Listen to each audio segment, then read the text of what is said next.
Allora ragazzi, siamo al Transitalia 2023, videino veloce di quelli croccantelli perché è della roba importante, giusta da far vedere e facciamo un video serio. Allora abbiamo qua due mezzi importanti, credo tra i più belli su questo modello, le special più belle su questo modello che ci sono attualmente. Quindi andiamo a vedere le due Transalp più fiche d'Italia. Una è di Simo, l'altra non è mia. L'altra è di Boano, ma è appena arrivata perché correrò, sì, vabbè. Andrò a passeggio, andrò al Pascolo alla Transitalia Marathon con la nuova Transalp 700 di Boano. 750. 750. Porca puttana. Ormai io c'ho solo il tenere in testa. Lo rifai? No. No, non lo rifaccio. No, così. è molto real. E quindi dai, Simo, andiamo insieme a vederle. E vabbè. Cioè, raga, non so se ci intendiamo. La luce è un po' una merda, però questo è un video un po' così. Sì, abbiamo il sole che non ci è favorevole. Esatto. Allora ragazzi, abbiamo due Transalp 750 2023. Sì.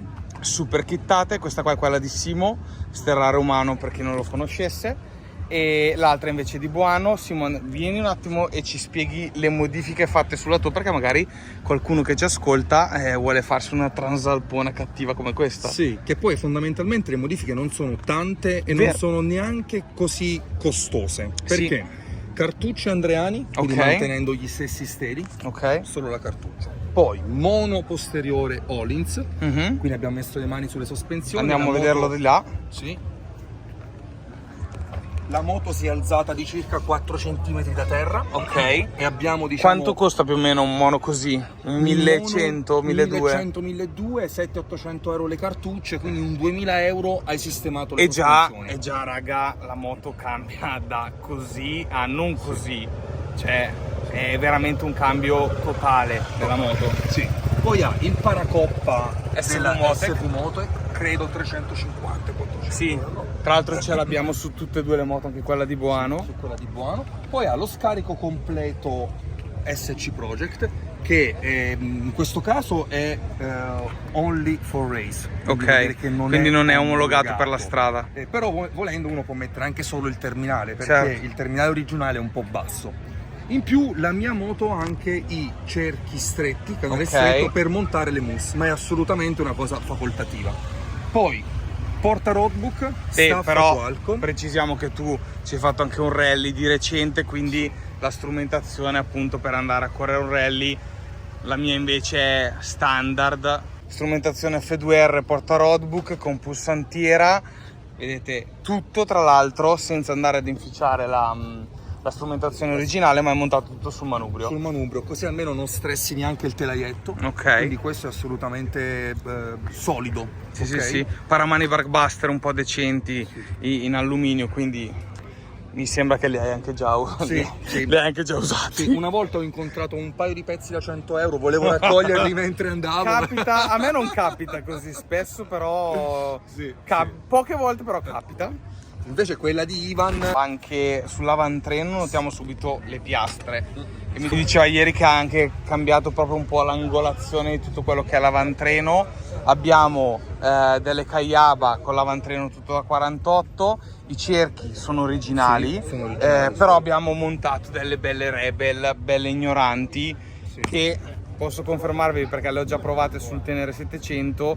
I primi 70-80 km con questa gomma davanti sembra che hai lento tutto l'avantreno, dici cazzo sto perdendo la moto. Invece no ragazzi, questa qua è veramente ignorantissima. Poi come dicevamo, la Rebel da 150 è veramente poesia, è super ignorante, poesia allo stato puro. Guardate qua che cazzo di gomma ragazzi, è veramente impressionante. Tra l'altro io l'ho già usata questa, ottima veramente, perché comunque è come avere una specialistica, e anche su strada non se la cavicchia male, non se la cavicchia male, però provaci.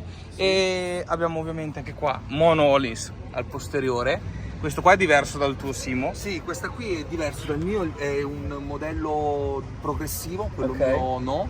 E ci sentiamo spesso con Ivan e anche con Marco, il tecnico di Andreani, stiamo trovando la soluzione.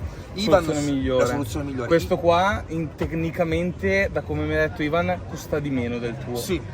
Qua più o meno siamo sugli 800 euro. Sì, è vero. Quindi ragazzi già ne stavamo parlando adesso con Simo, con una spesa non irrisoria, però con 2-3 mila euro già riusciamo a fare un cambio, far fare un cambio notevole alla moto per l'utilizzo in fuoristrada, cioè Sì. veramente... Questo, già la mia moto che ha partecipato al rally della Romania, abbiamo già fatto qualche tappa di italiano, è una moto pronta per il fuoristrada. È ovvio che la cartuccia, cioè solo la cartuccia è un po' poco per farne un utilizzo racing, esatto, ma è sufficiente per farne un utilizzo adventure. Per un amatore come sì, quello che sono io, che va agli eventi, si diverte in fuoristrada con gli amici, eccetera, eccetera, ragazzi, già avete un cambio radicale, netto.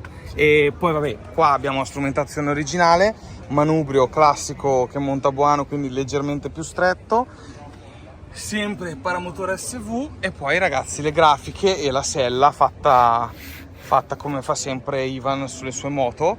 E poi, a parte i paramani aperti, ragazzi, la moto è questa. Guardiamo il dettaglio delle piastre, che sono sempre delle opere d'arte. Sì, sono stupende. Sì. E tutte e due le moto sono state rimappate con UpMap. Con UpMap, sì, giusto? Con due mappe un po' diverse ma molto simili. Bene. Raga, video veloce, però questa qua era da farvi vedere perché insomma sono due mezzi interessanti. Simo, grazie a te, Alex. Ci becchiamo alla prossima. Dai, ciao. Grandi, Ciao a tutti.